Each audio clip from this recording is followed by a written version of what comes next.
Shalom Sobat WCC dimanapun kalian berada. Selamat berjumpa kembali pada ibadah online hari ini. Mari kita persiapkan hati untuk beribadah kepada Tuhan. Siapkan catatan dan Alkitab kita, dan juga kita siapkan hati untuk memuliakan nama Tuhan. Kiranya Tuhan Yesus selalu menyertai kita semua.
Puji Tuhan, Shalom, salam sejahtera bagi teman-teman semua. Kiranya kita diberkati Tuhan dan kita tetap sehat.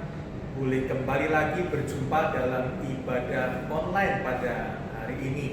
Kebenaran firman Tuhan yang saya ingin bawakan seperti yang pada minggu yang lalu mengenai misi di tengah penderitaan. Dan kita percaya bahwa melalui kebenaran firman Tuhan ini kita semakin dikuatkan dan dimotivasi untuk terus mengabarkan kabar baik di tengah-tengah kesulitan yang hari ini sedang terjadi di sekitar kita. Oleh karena itu tidak terlalu berpanjang-panjang, mari kita membuka bagian kebenaran firman Tuhan. Yohanes pasal 14 ayat 27. Damai sejahtera kutinggalkan bagimu, damai sejahtera kuberikan kepadamu. Dan apa yang kuberikan tidak seperti yang diberikan oleh dunia kepadamu.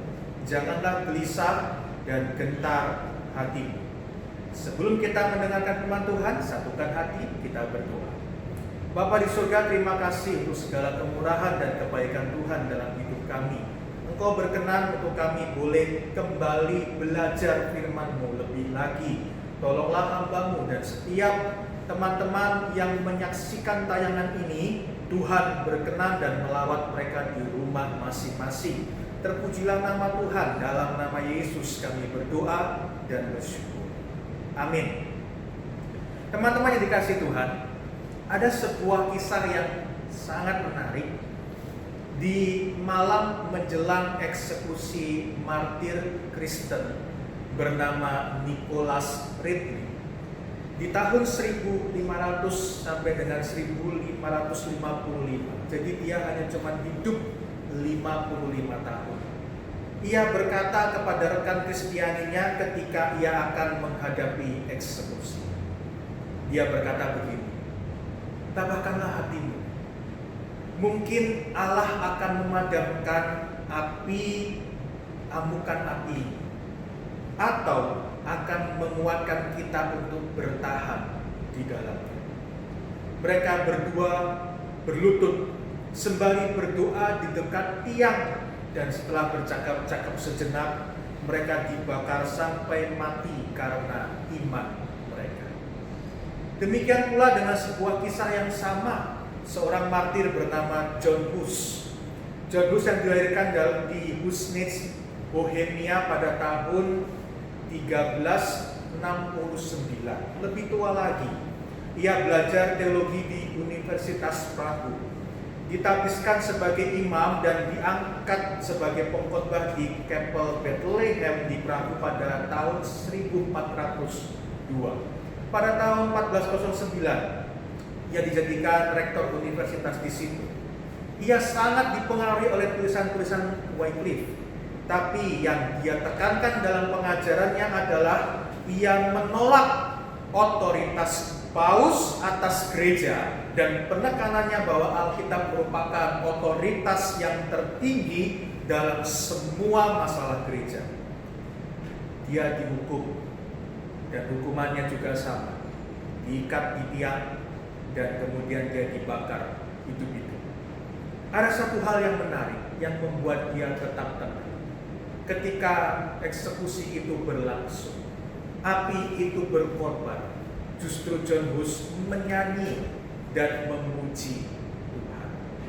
Teman-teman yang dikasihi Tuhan, jika kita diberikan pertanyaan, kalau hari ini kita akan dijatuhi hukuman mati besok, apa yang akan menjadi respon kita? Kalau teman-teman semua dijatuhi hukuman mati hari ini, dijatuhi hukuman mati, divonis dan besok langsung vonis itu berlaku, kira-kira respon kita apa? Mungkin kita langsung panik dan kemudian kita langsung mulai berpikir bagaimana caranya naik banding. Lalu kemudian juga kita bagaimana caranya kita berargumentasi, debat, cari pengacara yang lebih lagi supaya kita bebas dari hukuman mati ini. Bukankah seperti itu? Apalagi kalau hukuman itu terjadi ketika orang itu hidup dalam kebenaran. Oleh karena itulah bacaan kali ini menceritakan mengenai perkataan Yesus pada malam sebelum dia disalibkan. Yesus berkata di dalam Yohanes 14 ayat 31, bangunlah, marilah kita pergi dari sini. Pergi kemana? Dia pergi ke Taman Getsemani. Di sanalah tempat kesukaannya. Taman Getsemani itu adalah tempat pemerasan anggur. Dan disitulah Yesus berdoa. Sebentar lagi pun dia harus diserahkan kepada orang-orang yang menolak dia. Muridnya Yudas Iskariot justru akan menyerahkan dan mengkhianati gurunya sendiri. Yesus diperhadapkan pada sebuah tantangan, bahkan dihadapkan pada kematian. Oleh karena itulah dia tahu apa yang harus dia ucapkan di saat-saat hampir terakhir pelayanannya di dunia ini di hadapan murid-muridnya. Kita belajar bahwa Yesus yang pertama untuk menghadapi semuanya, dia menjanjikan Roh Kudus. Roh Kudus yang menandai jejak kehadiran Sang Raja Damai dalam diri kita. Damai itu tidak sama dan tidak boleh diartikan sama dengan damai yang diberikan oleh dunia ini. Damai sejahtera itu berlaku di tengah-tengah kesulitan, kegelisahan, penderitaan. Karena itu Yesus berkata, janganlah gelisah hati, janganlah gentar hati. Berarti sebetulnya ada alasan untuk takut, sebetulnya ada alasan untuk gentar, sebetulnya ada alasan di tengah-tengah ketakutan orang bisa mengalami sebuah kepanikan yang luar biasa. Tetapi orang percaya di dalam Tuhan, saya katakan sekali lagi sebagai hamba Allah, orang percaya di dalam Tuhan tidak perlu mengalami ketakutan dan kepanikan. Damai sejahtera bukan karena lingkungan itu juga baik, bukan karena ada asuransi yang menjamin kita, mobilkah, kekayaan deposito kita di bankkah, tidak bisa menjamin itu semua. Damai sejahtera itu seperti yang diungkapkan oleh Rasul Paulus, memelihara hati dan pikiranmu dalam Kristus Yesus. Filipi 4 ayat 7. Lalu kalau teman-teman bertanya, Kak, lalu damainya seperti apa? Dalam konteksnya, Kristus yang sebentar lagi akan disalibkan, tadi saya katakan, tapi tetap dalam kondisi yang tenang karena ia mati, bukan karena untuk dirinya sendiri. Kematian Kristus adalah mendamaikan kita dengan Allah. Kematian Kristus itu membuka sebuah jembatan kembali, membangun sebuah jembatan kembali antara kita dengan Allah, sehingga kedamaian itu ada. Kedamaian saat ketika kita melakukan pekerjaan Tuhan namun mendapatkan kesulitan, kesusahan, ingatlah ada damai sejahtera yang mengiring kita bahwa kita sudah beroleh selamat, kita sudah beroleh pengampunan, kita bebas dari hukuman, kita bebas dari intimidasi. Itu yang Tuhan kerjakan dalam hidup kita. Suatu kali ada sebuah perlombaan melukis tentang damai sejahtera. Masuklah banyak lukisan. Ada lukisan yang sangat bagus yang menggambarkan matahari terbenam. Ada gunung yang indah, ada danau yang tenang. Ada burung-burung yang sedang terbang dan menyanyi dengan riangnya. Ada satu keluarga yang piknik di pinggir danau. Wah, semua berlomba-lomba untuk mendapatkan juara pertama mewakili tema damai. Lukisan itu dilirik satu hal yang sangat menarik di antara banyak lukisan yang ada. Ada yang menggambarkan damai sejahtera, tentang di mana sebuah lukisan yang menggambarkan langit yang begitu gelap, adanya badai, petir menyambar, pohon berdoyong-doyong, air terjun yang kemudian muncrat ke sana kemari. Tetapi lukisan itu justru menang. Lukisan itu justru menang. Apa yang menarik? Di balik air terjun itu dan adanya badai di sekitarnya tidak membuat gelisah dua ekor anak burung yang sedang diberi makan oleh induknya. Teman-teman yang dikasih itu, inilah damai di tengah badai. Dalam bukunya Michael Desmore ditetapkan untuk menghasilkan buah. Dia menyampaikan, ketika engkau mendengarkan suara setan, saat itu juga hatimu akan dipenuhi dengan kegelisahan dan ketakutan. Tetapi ketika engkau melakukan kehendak Tuhan, memang ada kesulitan, memang ada pergumulan, Memang ada kelemahan, ada penderitaan, tetapi di tengah-tengah semua itu ingatlah janji Tuhan. Tuhan yang telah berkorban bagi kita. Dia yang telah mati dan Dia yang telah mengampuni kita dari dosa, membuat kita tetap damai di tengah-tengah kesulitan. Membuat kita tetap mengalami ketenangan meski di kondisi hari ini COVID-19 belum berakhir. Kita semua mengalami ketakutan, bukankah demikian? Tapi satu hal, misi kabar baik harus tetap diberitakan. Ada damai sejahtera bagi orang-orang yang percaya, termasuk juga anak-anak muda. Teman-teman yang dikasih Tuhan di rumah, percayakanlah hidupmu kepada Tuhan Yesus. Percayakanlah kehidupanmu untuk semakin takut dan mengenal akan firman-Nya, mendengar firman-Nya lebih banyak daripada Anda mendengar berita-berita yang lain yang mengecilkan iman kita.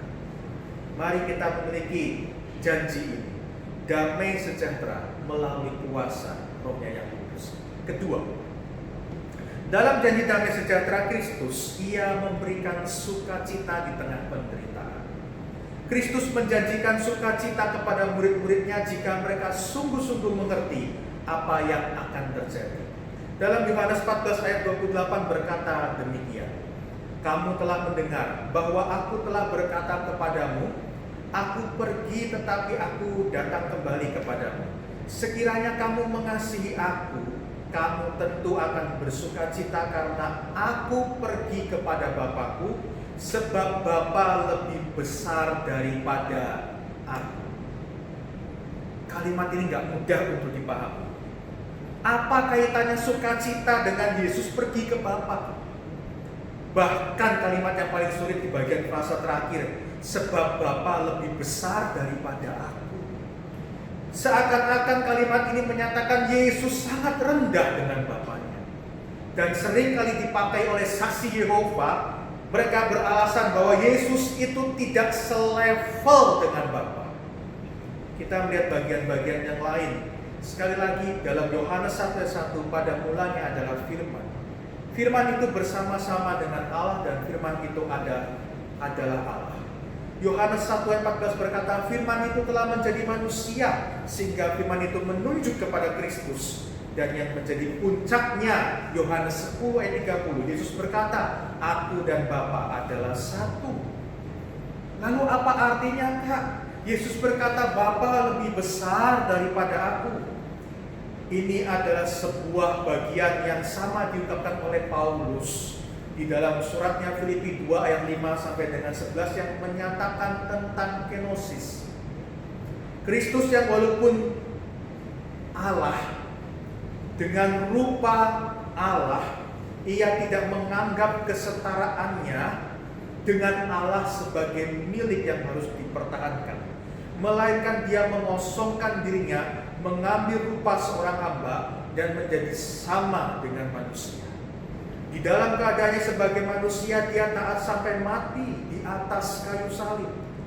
Jadi, dalam keadaannya sebagai manusia, ini sebuah perendahan diri Tuhan dalam melaksanakan misi Bapanya. Kalimat Bapa lebih besar daripada aku, sekali lagi tidak diberikan konsep pemaknaan, pengertian tentang level, tapi berbicara soal penggenapan misi. Yesus memang harus direndahkan. Dalam kerendahannya itu, Dia taat, ketaatannya mengantarkan Dia sampai ke kayu salib. Kematiannya justru membuat Allah pada akhirnya meninggikan Dia, membangkitkan Dia, dan memberikan Dia nama di atas segala nama. Yesus adalah Tuhan sehingga semua lutut, semua lidah mengaku bahwa Dialah Tuhan bagi kemuliaan Allah Bapa. Ini adalah sukacita. Damai Dia berikan bagi kita karena Dia telah mengampuni dosa kita. Dan Tuhan juga memberikan sukacita bagi kita ketika Ia pergi kepada Bapa. Ia memberikan Roh-Nya yang memberikan penghiburan di tengah-tengah kesusahan sampai hari ini. Roh Kudus memberikan kekuatan, Roh Kudus memberikan kita untuk mengalami sukacita yang sejati. Oleh karena itulah sebagai penutup, mari kita beriman dan percaya kepadanya. Di dalam kesulitan apapun yang sedang terjadi dan pergumulan yang kita hadapi, saya mau katakan teman-teman yang dikasihi Tuhan, peganglah firman Tuhan, perkatakanlah firman Tuhan, dan yakini Roh-Nya menyertai kita, sehingga damai sejahtera yang melampaui segala akal memimpin hidup kita, mendorong kita untuk terus mentaati Tuhan sampai Ia datang kembali. Tuhan Yesus memberkati. Amin.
Tuhan, kita telah selesai mendengarkan kebenaran firman Tuhan. Kiranya firman Tuhan hari ini dapat menjadikan kita lebih baik ke depannya, dan juga kiranya firman Tuhan hari ini dapat memotivasi kita untuk mewartakan kabar baik dimanapun teman-teman berada. Mari kita akhiri ibadah online hari ini dengan berdoa bersama. Mari berdoa. Bapa yang di dalam surga, terima kasih karena kebaikan-Mu kami telah menyelesaikan ibadah kami pada hari ini. Kiranya kami berdoa bagi bangsa dan negara kami. Kiranya Tuhan berkati negara kami agar pandemi ini segera usai, dan kiranya Tuhan berkati pemimpin, pemerintah, dan juga masyarakatnya. Kiranya kami berdoa juga bagi teman-teman kami yang kelas 9 dan 12 yang akan melanjutkan studi ya Tuhan. Kiranya Engkau berkati sehingga mendapat sekolah yang diinginkan. Kiranya kami berdoa juga bagi pekerjaan dan usaha orang tua kami. Kiranya semuanya kami serahkan kepada Tuhan, biar Tuhan saja yang memberkati berlimpah-limpah. Dalam nama Tuhan Yesus, kami telah berdoa, ucap syukur. Haleluya. Amin. Selamat hari Minggu, sampai berjumpa minggu depan. Tuhan Yesus memberkati.